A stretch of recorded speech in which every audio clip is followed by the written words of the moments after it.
So I can't really get into a conversation about Compact, much less workforce development, without having a brief conversation about Be an Advantage. And you're going, all right, what the heck, what gives with Be an Advantage? We've heard of that.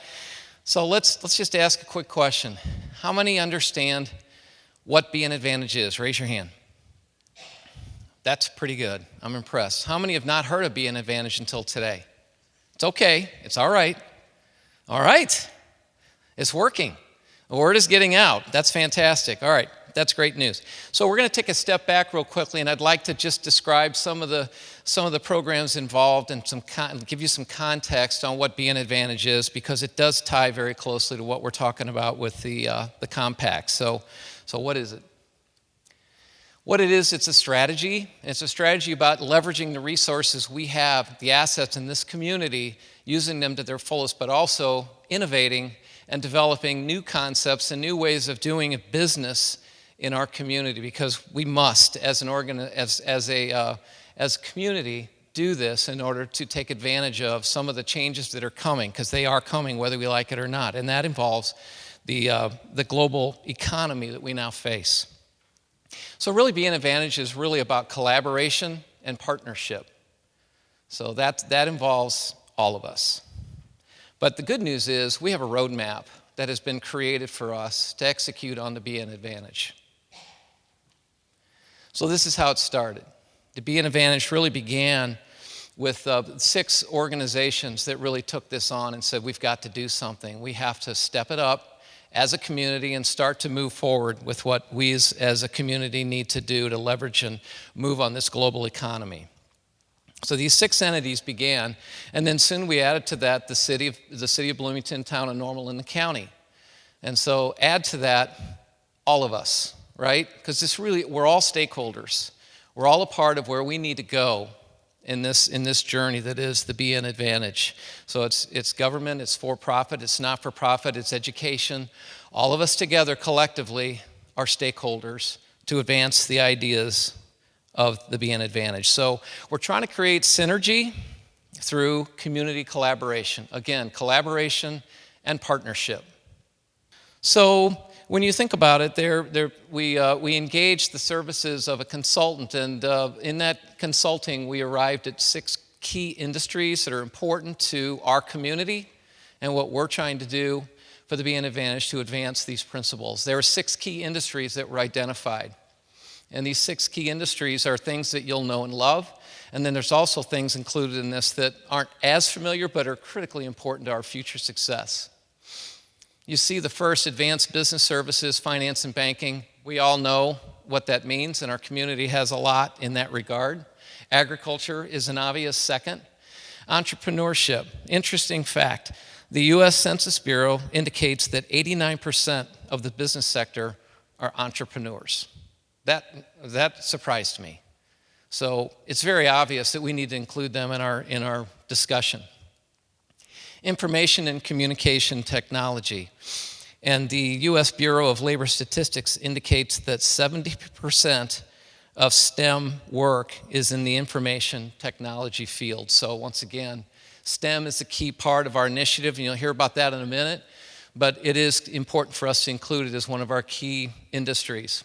Healthcare, near and dear to me and others in this room. But we have an aging population, and healthcare is going through a transformation like no other ever in the history of healthcare as we know it. So there's a lot happening in healthcare, and we have to be ready to move, and our workforce has to be ready to adapt and change. Transportation and logistics, just by our very geographic location, there are lots of things that are important to us as a result of that. And I guess people have seen the movie Planes, Trains, and Automobiles. That's what this is about. So there are 5 task forces that were developed to drive our results, and you see them here. The first is marketing communications. We want to have a consistent message that's being delivered through Be an Advantage to our stakeholders in our community, whether it be through digital means or print, whatever modalities we would use. Entrepreneurship, I just mentioned spoke to that, and that's why we feel that this need to make the list. Quality of life and place. We want this to be a destination community. We have conversations about our kids, and I was just having one before we started today, and we maybe have one of our kids that goes to college locally and another one that leaves the community and maybe leaves the state. And so the idea is that we'd like to keep the kids here, get their education, and stay. If they don't, we want them to go away, but come back. And they have to have a reason to come back, and we think these are compelling arguments for that case to get them to come back to our community.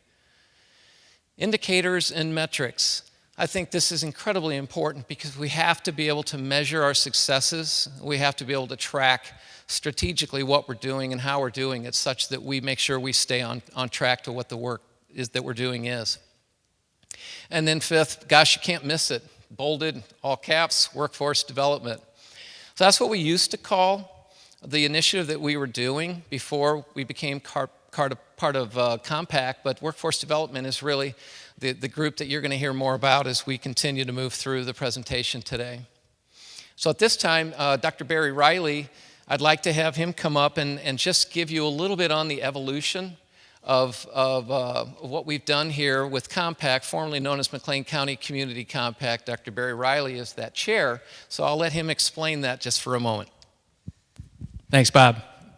If you go back to 1989, so nearly 30 years ago, Barb Stewart, I'd be remiss if I didn't mention that name, and a handful of others in this community, thought it would be good to get some folks together who represent constituents across education, business, and government.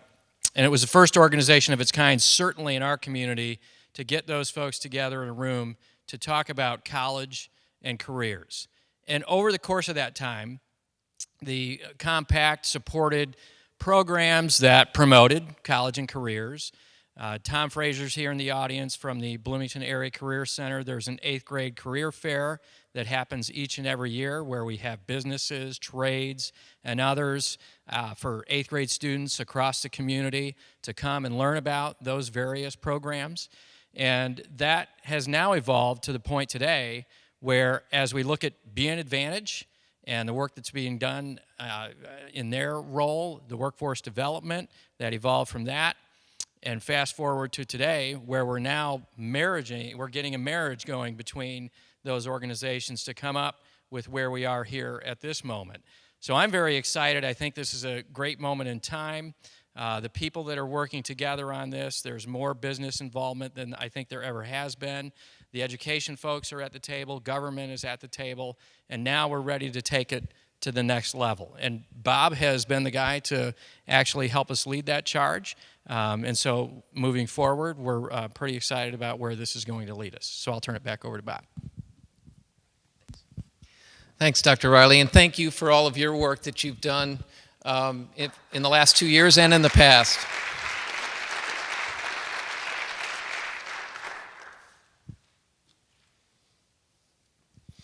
All right, as I mentioned before, when Be an Advantage was initiated and we developed that roadmap based on the consultant's findings, and there were many, believe me, there was lots of information that came forward from the consultant's work. We as a group, the Workforce Development Group, had to sort of narrow it down because there were lots of opportunities, lots of initiatives, and these are the three that we selected. We really felt that these best represented what we needed to tackle first. And these are still sort of the guiding light, if you will, of what we're doing today. The first that you see there, and I won't read them to you, but I'll just mention that it's really about enhancing the communication and coordination between employers and the educators. The second is really about partnerships between business and education, and you're going to hear that theme numerous times because that's really a lot of the work that we're doing. And then thirdly, about mentorship experiences. And one of the breakout sessions today is going to be about that mentorship experience opportunity that we will be able to provide. So this is the new structure with the Compact actually embedded now in the Chamber of Commerce as a subsidiary.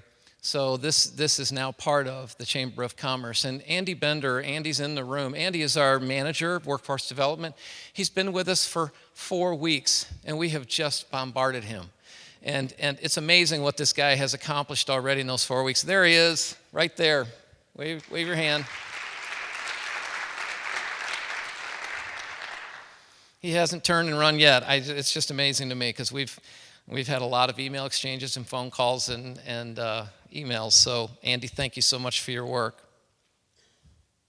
The Compact Board is comprised of the decision-making group that used to be the former Compact group, but also is now some of the folks that have been working on this workforce development initiative over the last 2 years. If there's anyone who was in the former Compact or in the current Compact Board, please stand and be recognized.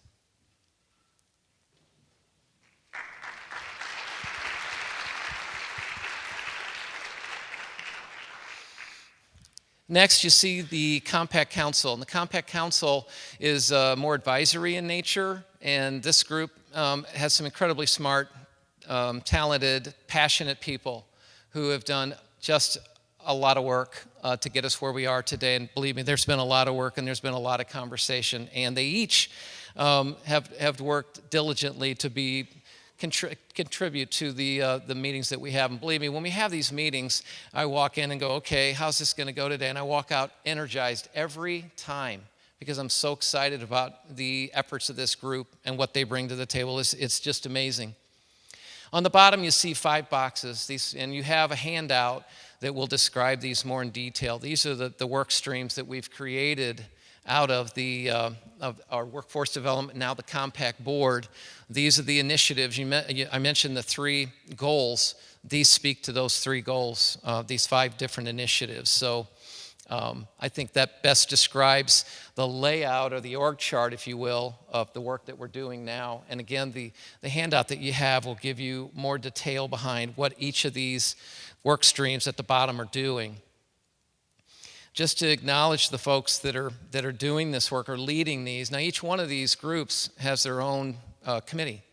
There's a lot of people working on this, and believe me, one of the things that we found over time was that probably the most difficult thing was getting all the right people to table.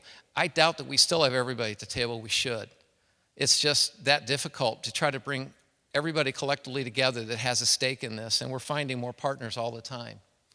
So the first group, the employer engagement group, is led by Tony Coletta, and you're going to hear from Tony here in just a minute. But his group is really centered around partnership and alignment with employers and the educators. It's a very key component of those 3 goals that I identified, and so you'll hear from him in just a moment. Program development and alignment is the next group, led by Kathy Nicholson-Tosh, and she's focused on the precious resources that we have in education and how to do curriculum design to best meet the needs of the institutions, the higher education institutes, but also the workforce. And that's an incredibly difficult task, but she is up to it. I am positive of that. Program evaluation and process is our third group, led by Lynn Hafley. And Lynn is at Illinois State University, and she's responsible for making sure we stay strategically aligned with what we said we were going to do, and then measuring our successes based on the metrics. So that's Lynn Hafley. Next is David Taylor, is in charge of our community initiative, and that's integrating community-wide support efforts into our work. So we want to make sure we're well aligned in that regard so that we dovetail that into our program. Last is STEM, and STEM is Rebecca Henderson, and she's responsible for this area, and she has a wealth of knowledge, and you'll see on your sheet there's many initiatives that are underway in her area, and that's providing education and experiences for our students such that they will be the talent pipeline that we hope to tap into at some point in the future. So what really brought you here today? Curiosity, the food, the sun, I don't know what it was, but we're incredibly thankful that you're here, very excited about this and the work that we're doing, and glad that you feel like you want to be a part of this.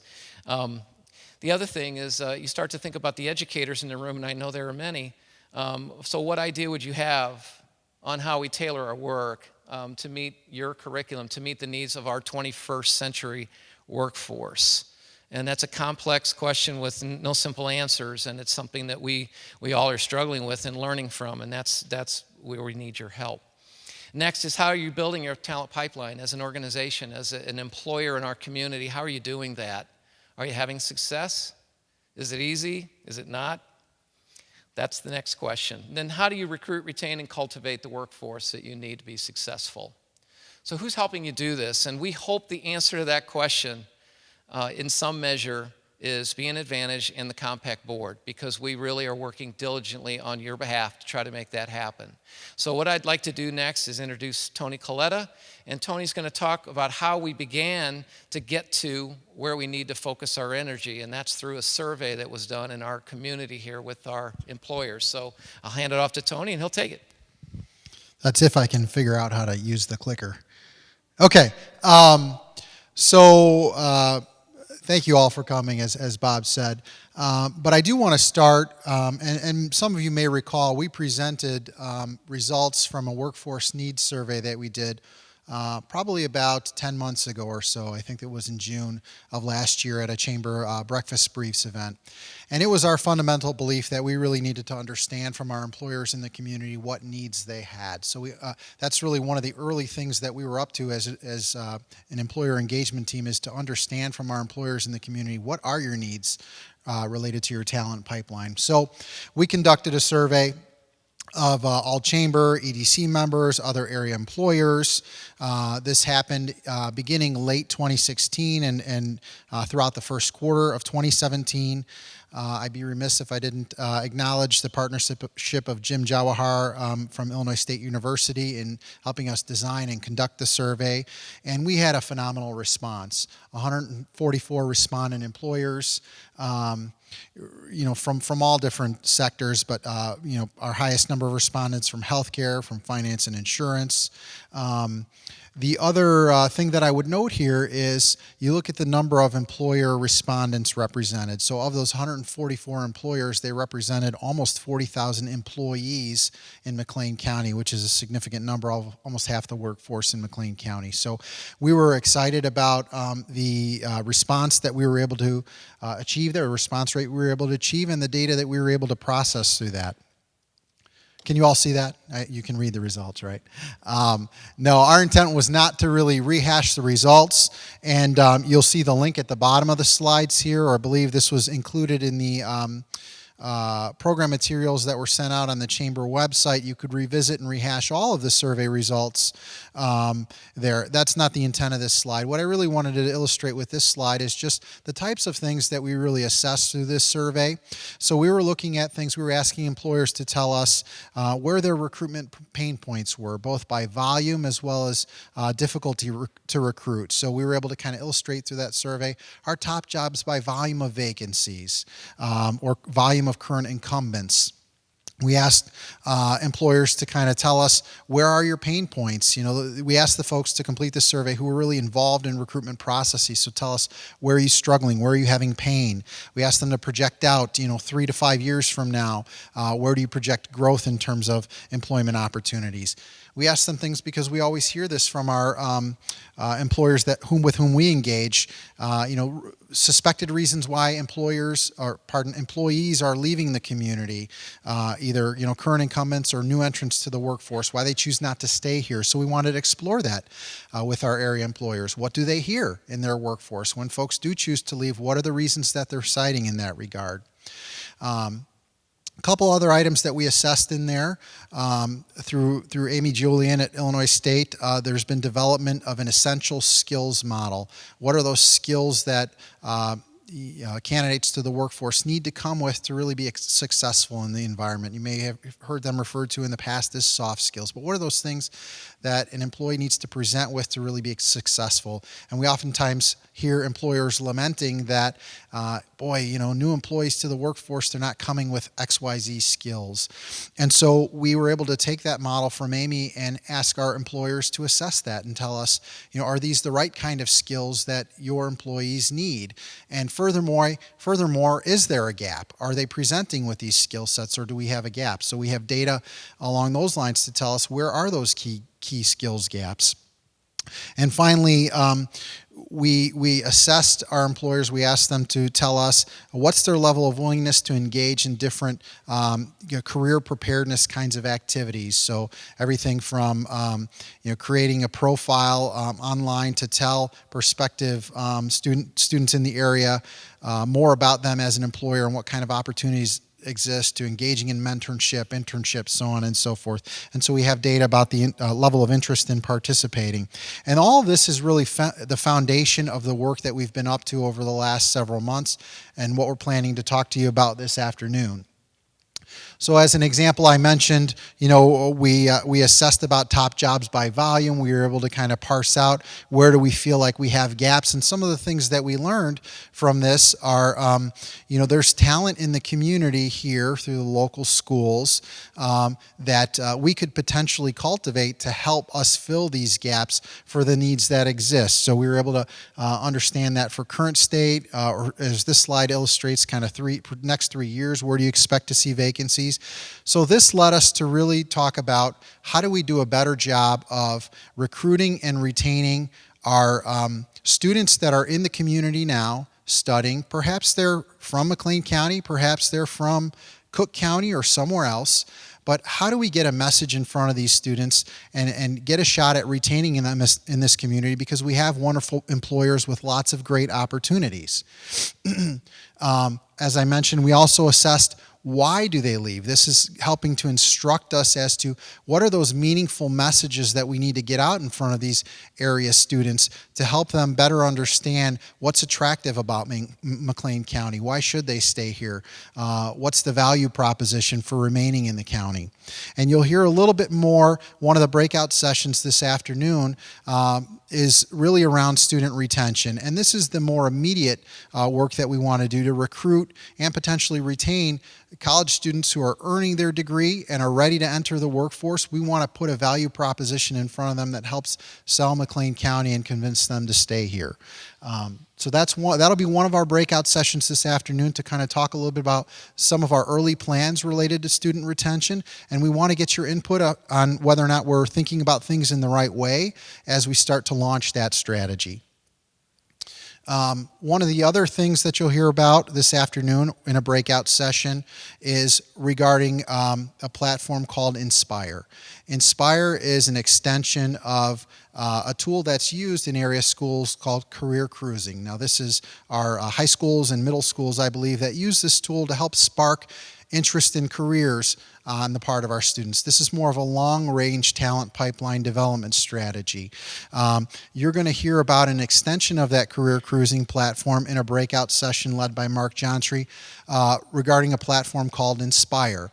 And as I mentioned just a few moments ago, we assessed what was the level of interest on the part of our area employers to engage in activities to help prepare our students for college and for careers. Things like building a profile to tell area students the types of employers that exist, the types of jobs that exist in the community, engaging your workforce to participate as mentors through online chat systems and things of that nature, internship opportunities, mentorship opportunities. Mark's breakout session will talk more about this tool. I think it's going to be a great opportunity for area employers really to engage and help spark that interest in career on the part of our students, our high school students, our middle school students. So that will be one of our breakout sessions as well. And our final breakout this afternoon is going to connect with that essential skills evaluation that I mentioned. So we have a model that's been thoroughly researched and developed, lots of input into that model. We put that out to our area employers, and they really did a great job through this data of validating. You can see all the green on the in the column there on my left, and that's really, we asked respondents to tell us how important are these skills in your workforce, and almost universally, employers were coming back and saying, yes, these are the right skills. These skills are very important in today's workforce. And then you can see the column we asked them there on the right was, okay, how are we performing now? How are new entrants to your workforce performing on these skills? And they were able to tell us where sometimes we have folks falling short. This was information that Kelly Hill and the team at Heartland were able to glean and start developing in terms of essential skills curriculum that could potentially be utilized by area employers. And so Kelly's going to have a breakout session to talk more about what they're developing and what they could potentially deploy in the area to help area employers and area employees be successful. So that gives you a sense of how we've connected the data analysis that we've done to some of the strategies we're about to embark on in terms of workforce development.